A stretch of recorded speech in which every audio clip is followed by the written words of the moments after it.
Сайн байцгаана уу хүүхдүүд ээ. Багш нь өнөөдөр та нартай шугамн тэнцэтгэлвш түүний систем гэсэн хичээлийг видеогоор хүргэж байна. За, шугамн тэнцэтгэл биш гэж юу вэ гэдэг асуулт бид нарт тавигдах ёстой. За, тэгэхээр AX дээр нэмэх нь бэн C-гээс ихгүй, AX дээр нэмэх нь бэн C-гээс багагүй, AX дээр нэмэх нь бэн C-гээс бага, AX дээр нэмэх нь бэн C-гээс их гэсэн ийм хэлбэрийн тэнцэтгэлвшүүдийг бол шугамн тэнцэтгэлвш гэдэг. За, шугамн тэнцэтгэлвшийг бодох асуудал маань шугамн тэгштгэлийг бодох асуудалтай бол үндсэндээ ижилхэн. Бид нар шугамн тэгштгэлийг бодохдоо тэгштгэлийн хоёр тал дээр ижил тоо нэмж болно. Тэгштгэлийн хоёр талаас ижил тоо хасаж болно. Тэгштгэлийн хоёр талыг ижил тоогоор үржүүлж болно. Тэгштгэлийн хоёр талыг ижил тоонд хувааж болно гэсэн дүрмүүдийг ярьдаг. Тэгэхээр эдгээр дүрмүүд бүгд энэ тэнцэтгэлвчдэр мөн ялгаагүй биелнэ. За мөн тэгштгэлийн нэг талд байгаа нэмэгдэхүүн нөгөө тал руу гарахаараа тэмдэг нь эсрэгээр өөрчлөгдөнө гэдэг энэ дүрм бол бас шугамн тэнцэтгэлвчдэр мөн биелнэ. За тэгштгэлээс ялгаатай нэг илүү чанар нь юу вэ гэхээр шугамн тэнцэтгэлвшийн хоёр талыг сөрөг тоогоор үржүүлэх болон хуваахад тэнцэтгэлвшийн тэмдэг эсрэгээр өөрчлөгдөнө гэсэн юм дүрм биелдэг. За тэгээд шугамн тэгштгэлийг бид нар бодохдоо x-ээ олол x тэнцүү тэд гэж гаргаад тэгштгэлийг бүрэн бодож дууслаа гэж үздэг бол шугамн тэнцэтгэлвчдэр бид нар x буюу хувьсгчаа олсныхаа дараа уг шийдээ тоон шулуун дээр зурна, тэмдэглэн мөн тоон завсраар илэрхийлжиж бүрэн гүйцэд бодож дууслаа гэж хэлнэ. За одоо багш нь жишээ бодлогон дээр тайлбарлая. За эхний бодлого маань 5x дээр нэмэх нь 15 тгээс их юм уу тэнцүү гэсэн энэ тэнцэтгэлвшийг бодъё. За энэ тэнцэтгэлвшийг бодохын тулд эхлээд тэнцэтгэлвшийн тэмдгийн урд байгаа нэмэх 15-ыг тэнцэтгэлвшийн артал руу гарганаа. Ингэхээр нөгөө тэмдэг эсрэгээр өөрчлөгдөнө гэсэн дүрмээр 5x нь их буюу тэнцүү хасах 15 гэсэн ийм тэнцэтгэлвшд шилжинэ. За одоо эндээс x-ийг олохын тулд тэнцэтгэлвшийн хоёр талыг 5 хуваа. За тэнцэтгэлвшийн хоёр талыг эерэг тоонд хувааж байгаа учраас тэнцэтгэлвшийн тэмдэг хэвээр байна. Ингээд 5x-ийг 5 хуваагаад x хасах 15-ыг 5 хуваагаад хасах 3 болно гэсэн. За одоо энэ олсон шийдээ тоон шулуун дээр тэмдэглэнэ. За тэгэхээр x нь хасах 3-аас их юм уу тэнцүү гэж байгаа учраас тоон шулуун дээр хасах 3-аа тэмдэглээд хасах 3-аас их тоонууд хасах 3-ын баруун талд байдаг учраас хасах 3-аас баруун тишээ ингэж зурна. За тэгээд энэ зураасалсан мужид буюу энэ тэнцэтгэлвшийн маань шийд байна гэсэн. За тэгэхээр дахиад энэ дэр нэг юмыг анхаарах шаардлагатай. Юу гэхээр их юм уу тэнцүү гэж байгаа тохиолдолд өөрөөр хэлбэл хасах 3 маань энэ тэнцэтгэлвшийн шийд болж гин гэсэн. Тэнцэж. Тэгэхээр шийд болж байгаа үед тоон шулуун дээр шийдээ тэмдэглэхдээ хасах 3-аа тэмдэглэхдээ ингэж хасах 3 дээр цэглэж өгнө. Цэглэж өгнө. Тэгэхээр тэгээд шийдээ бичнэ. За одоо шийдээ тоон завсар хэлбэрээр бичнэ. За x харьяалагдана гэд хасах 3-аас их тоонууд гэхээр хасах 3-аас их тоонууд гэхээр тоон завсар хэлбэрээр бичдэг хасах 3-аас нэмэх хязгааргүй гэд ингэж тэмдэглэнэ. Энэ хасах 3 манай тэнцэтгэлвшийн шийд болж байгаа учраас өөрөөр хэлбэл тэнцэтгэлвшийн маань тэмдэг их буюу тэнцүү гэж байгаа үед хасах 3 руу хаалт ингэж дотгошоо харна. Дотгошоо. Хасах хязгааргүй нэмэх хязгааргүй бол хизээч хаалт дотгошоо харахгүй дандаа юм гадагшаа харна. Учир нь хасах 3-аас их тоовол цаашаа төсгөлгүй хязгааргүй үргэлжилж байгаа учраас. За ингээд эхний бодлого дуслаа. За дараагийн бодлого. Хоёр дахь бодлого маань 3-ыг өрчих нь x-аас хан 4 дээр нэмэх нь 5 тгээс бага гэсэн ийм тэнцэтгэлвш. За энэ тэнцэтгэлвшийг бодохын тулд эхлээд хаалтаа задлаа. За хаалтыг задлахын тулд хаалтны гадаа байгаа 3 бол хаалтан дотор байгаа гишүүн болгоныг үржүүлнэ. За тэгээд хаалт задлаа. 3x-ээс хасах нь 12 нэмэх нь 5 болно. За одоо ингээд төсөөтэй гишүү эмэгтгэн өөрөөр хасах 2 дээр 5-ыг нэмээд хасах 7. Тэгэхээр 3x-ээс хасах нь 7 тгээс бага болно. Одоо тэнцэтгэлвшийн тэмдгийн урд байгаа хасах 7 бол хойшоо гараад тэмдэг нь эсрэгээр өөрчлөгдөөд 3x нь 7-оос бага болно. За одоо шийдийг олохын тулд тэнцэтгэлвшийн хоёр талыг 3 хуваа. 3x-ийг 3 хуваагаад x 7-г 3 хуваагаад 3-ны 7 болно. За 3-ны 7-гоо зөв бутархай хэлбэрээр хэлбэл 2 бүхэл 3-1 бол. За одоо x нь баг 2 бүхэл 3-1-ээс гэсэн энэ тэнцэтгэл бишийнхээ шийдийг тоончлон дээр тэмдэглэе.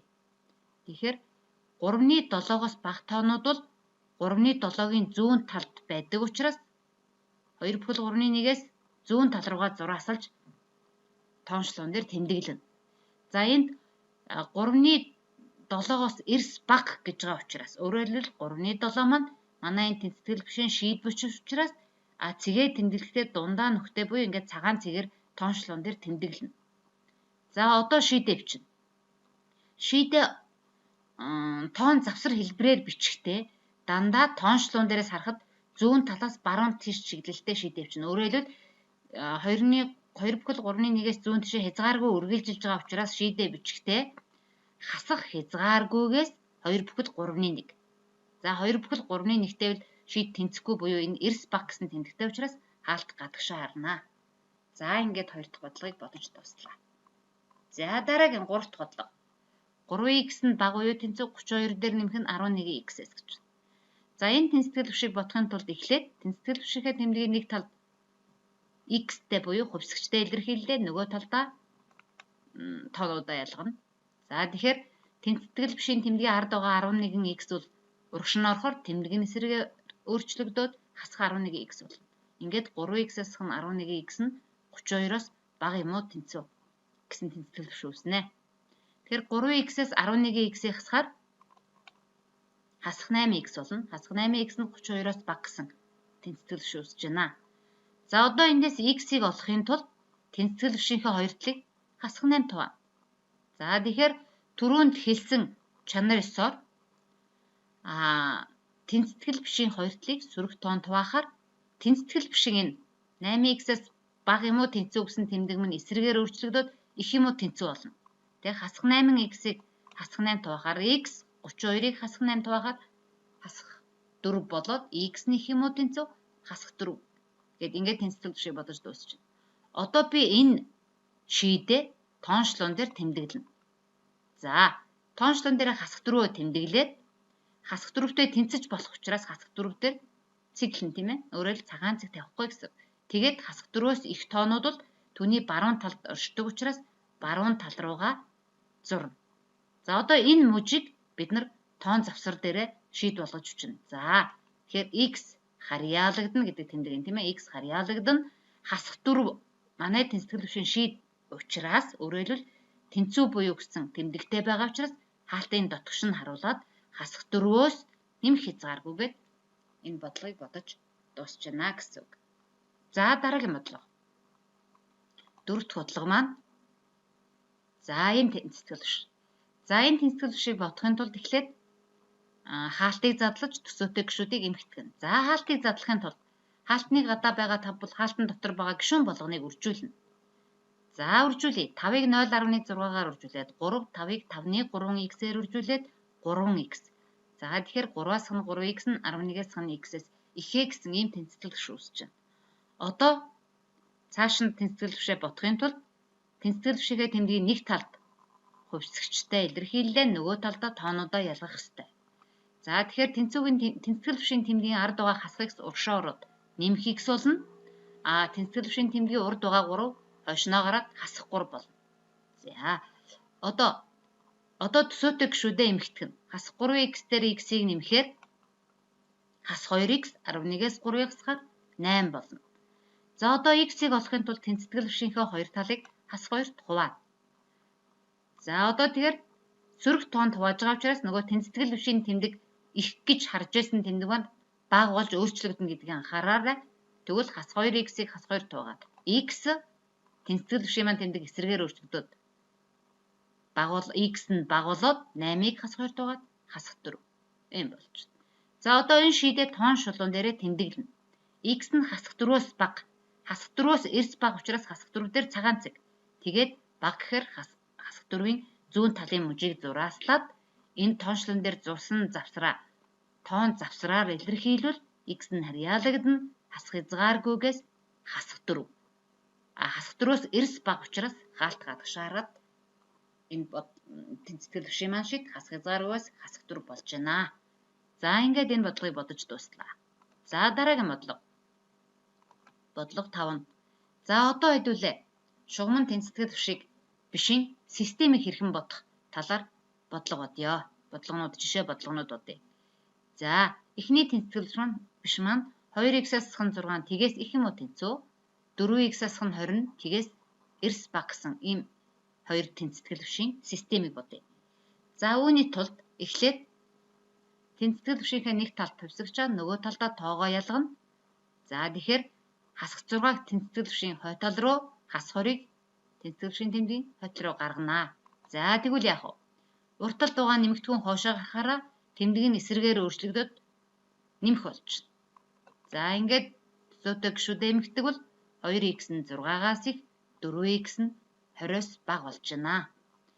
За одоо x хувьсгчаа олохын тулд эхний тэнцэтгэл бишийн хоёр талыг 2 туваана. Хоёрдугаар тэнцэтгэл бишийн хоёр талыг 4 туваана. Тэнцэтгэл бишийн хоёр талыг эерэг тоон тувааж байгаа учраас тэнцэтгэл бишийн тэмдгүүд маань бол яг хэвээрээ байна. За 2x-ийг 2 туваагаад x, 6-г 2 туваагаад 3 тэнцэтгэл бишийн тэмдэг нь хэвээр байна тийм ээ. X нь 3-аас их юм уу тэнцүү. А 4x-ийг 4 туваагаад x, 20-ыг 4 туваагаад 5. X нь 5-аас эрс бага гэсэн ийм тэнцэтгэл бишүүд үүсэж байна. За одоо энэ тэнцэтгэл бишийнхээ шийдийг тоончлон дээр тэмдэглэе. За x нь 3. 3-тай тэнцэж байгаа учраас 3 дээр цэглсэн байна тийм ээ. А 5-тай тэнцэхгүй учраас 5 дээр цагаан цэг байна. За x нь 3-аас их юм уу тэнцвэхээр 3-аас баруун тишээ зурна. X нь 5-аас бага гэхээр 5-аас зүүн тишээ зурна. За ингэхээр давхцсан хэсэг нь шийд болно гэсэн. Өөрөөр хэлбэл энэ хоёр зураасан хэсэг маань давхцсан хэсэг нь 3-аас 5-ын хооронд байна. За ингээд шийд маань тоон завсар хэлбэрээр хөвчл x нь 3-аас 5. 3 орж байгаа учраас хаалтан дотгошоо орно. 5 орохгүй байгаа учраас хаалтан гадагшаа харнаа. Хэрвээ тэнцэтгэл бишийн маань системийн хоёр шийдүүд нь тоон шулуун дээр зурхад огтлцохгүй бол одоо өөрөөр хэлбэл нэг нь 5-аас их гээд ишээ баруун руу яваад нөгөөх нь 3-аас бага гээд зүүн тишээгээ явчих юм бол энэ тэнцэтгэл биш маань шийдвгүй болно гэсэн үг. За дараагийн бодлого. За одоо энэ тэнцэтгэл бишийн системийг бодъё. За энэ системийг бодохын тулд за эхлээд тэнцэтгэл бишийнхээ тэмдгийн нэг талд төвсгчдөө нөгөө талд нь тоонуудаа ялгая. Тэгэхээр тэнцэтгэл бишийн тэмдгийн ард байсан x урагшаа ороод тэмдэг нь эсрэгээр өөрчлөгдөд хасах x, урд байсан 3 хойшноо гараад тэмдэг нь эсрэгээр өөрчлөгдөд хасах 3 болсон байна. За хоёрдугаар тэнцэтгэл бишээр тэнцэтгэл бишийн тэмдгийн урд байсан нэмэх 4 хойшноо ороод хасах 4 бол. За одоо төсөөтэй гишүүдээ эмэгтгэе. Хасах 4x-ээс x-ийг хасахаар хасах 5x. 13-аас 3-ыг хасахаар 10. 8-аас 4-ыг хасахаар 2x нь 4-өөс x ийм тэнцэтгэл бишүүд үүсэж байна. За одоо эдгээр хоёр тэнцэтгэл бишээсээ x-үүдийг олохын тулд хоёр талын тохирох тоон туваана. За эхний дэгштэглийг бол хасах 5, хоёр дахь дэгштэглийг нэмэх 2 туваах нэ. За эхний тэнцэтгэл бишээ сөрөг тоон туваахаар тэнцэтгэл бишийн тэмдэг эсрэгээр өөрчлөгдөнө гэдгийг бодвол хасах 5x-ийг хасах 5 туваагаад x тэнцэтгэл бишийн тэмдгийг эсрэгээр өөрчлөөд их болгож байна тийм ээ. Тэгээд 10-ыг хасах 5 туваагаад хасах 2. За хоёрдугаар тэнцэтгэл бишүүд 2x-ийг 2 туваагаад x, 4-ийг 2 туваагаад 2. Эрэг тоон туваасан учраас тэнцэтгэл бишийн тэмдэг хэвээрээ байна. За одоо эдгээр тэнцэтгэл бишүүдийнхээ шийдийг тоончлон дээрээ зурааслая. X нь хас 2-оос их.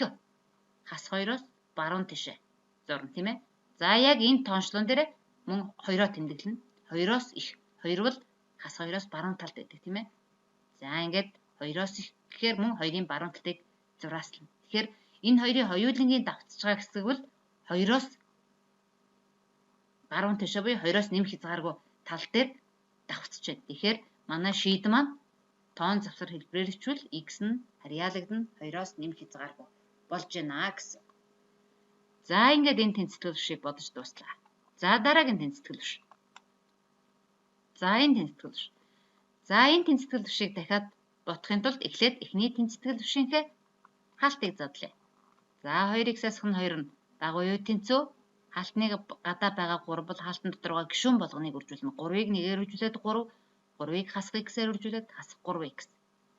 За хоёрдугаар тэнцэтгэл бишээсээвэл хувьсгчтэй нэмэгдэхүүнүүдээ нэг талдаа тоонуудаа нөгөө талдаа ялгасан байна. Хасах 3x урагшаа ороод нэмэх 3x нэмэх 5 хойшноо гараад хасах 5 болсон байна. За цааш нь хувиргая. Эхний тэнцэтгэл бишээр хасах 3x-ийг тэнцэтгэл бишийн тэмдгийн урд тал руу оруулаад нэмэх 3x. Урд байсан хас 2 хойшноо ороод нэмэх 2 болсон байна. За хоёрдугаар тэнцэтгэл бишийн хувьд 6x дээр 3x-ийг нэмээд 9x. 7-оос 5-ыг хасаад 2 болсон байна. За ингэвэл эхний тэнцэтгэл биш. 2x дээр 3x-ийг нэмээд 5x. 3 дээр 2-ыг нэмээд 5 болсон байна. За хоёрдугаар тэнцэтгэл бишийнхээ хоёр талыг 9-д хуваахаар 9x-ийг 9-д хуваагаад x 2-ыг 9-д хуваагаад 9-ний 2. Ингээд x-ний 9-ний 2-оос x-сэн хэлбэр тэнцэтгэл биш шилжсэн байна. За эхний тэнцэтгэл бишийнхээ хувьд x-ээ олвол хоёр талаа 5 туваана тийм ээ. 5 туваахаар 5x-ийг 5 хуваагаад x 5-ыг 5 хуваагаар 1.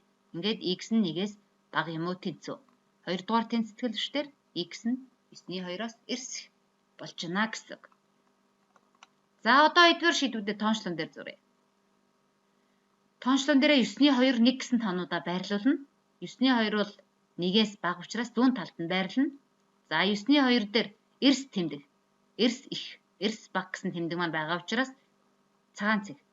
1 дээр л x нь 1-ээс бага юм уу тэнцүү гэд тэмдэгтэй учраас 1 дээр цэглэх нь. За тэгээд 1-ээс бага гэхээр 1-ээс зүүн талын мужийг зурааслана. 9-ний 2-оос их гэхээр 9-ний 2-ын баруун талын мужийг зурааслана. Энэ хоёрын давхцсан хэсэг бол энэ тэнцэтгэл бишийн системийн шийд болно. За тэгэхээр давхцсан хэсэг нь 9-ний 2-оос 1-ийн хооронд байна.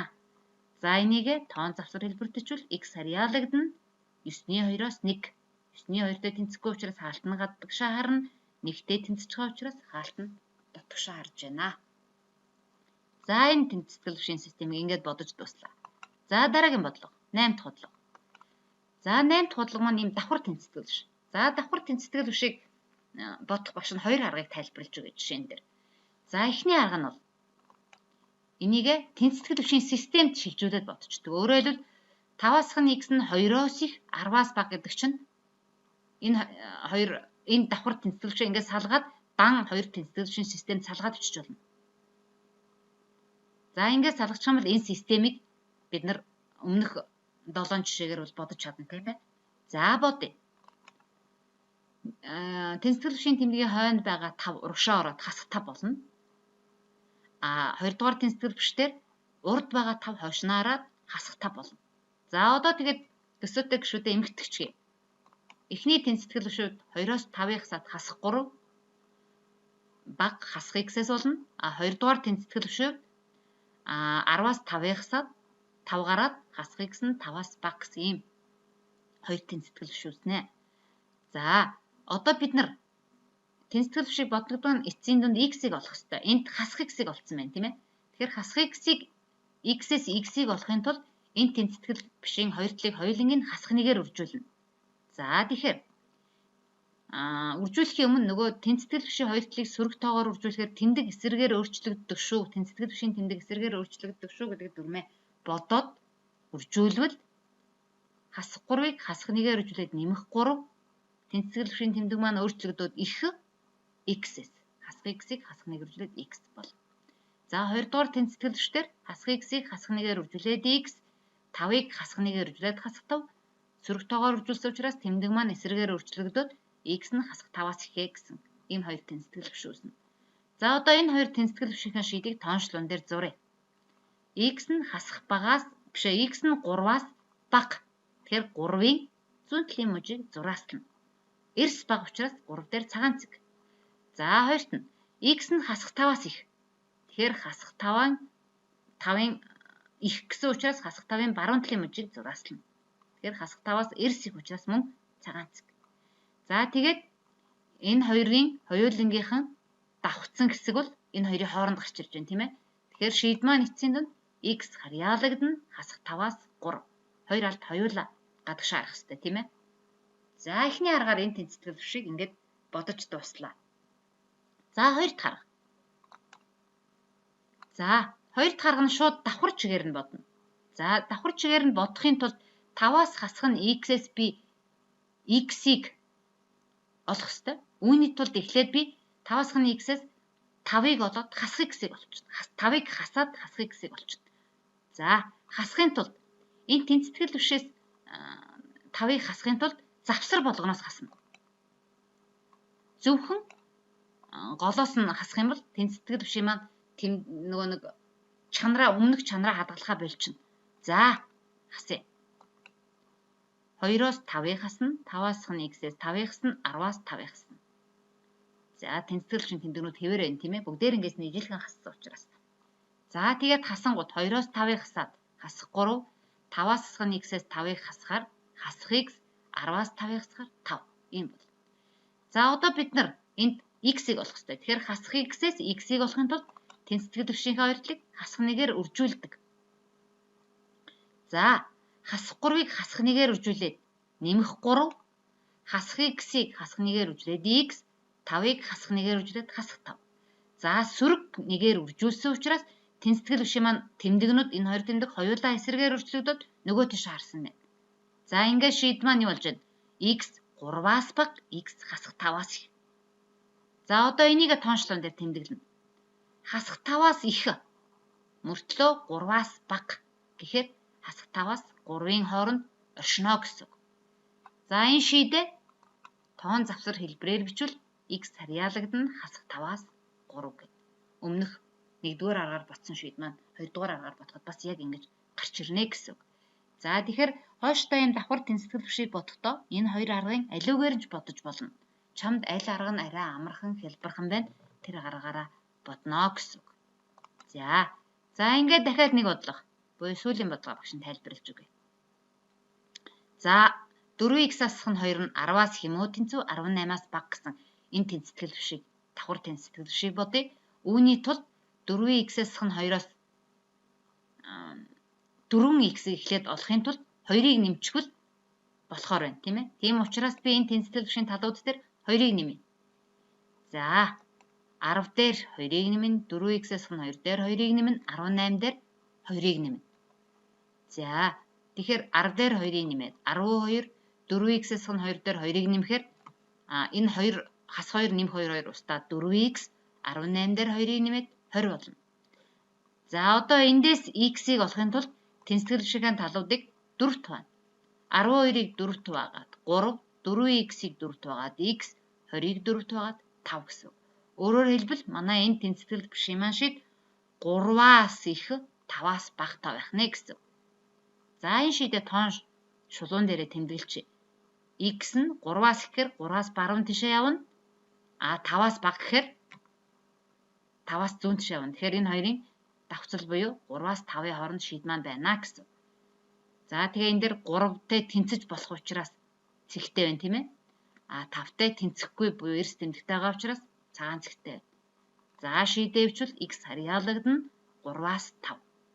3 дээр дотгошоо харна, 5 дээр гадагшаа харна гэсэн. За ингээд эдгээр бодлогуудыг бодож дууслаа. За анхаарал тавьсанд баярлалаа.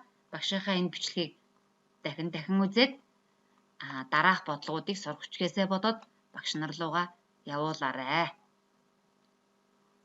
За анхаарал тавьсанд баярлалаа. Баяртай.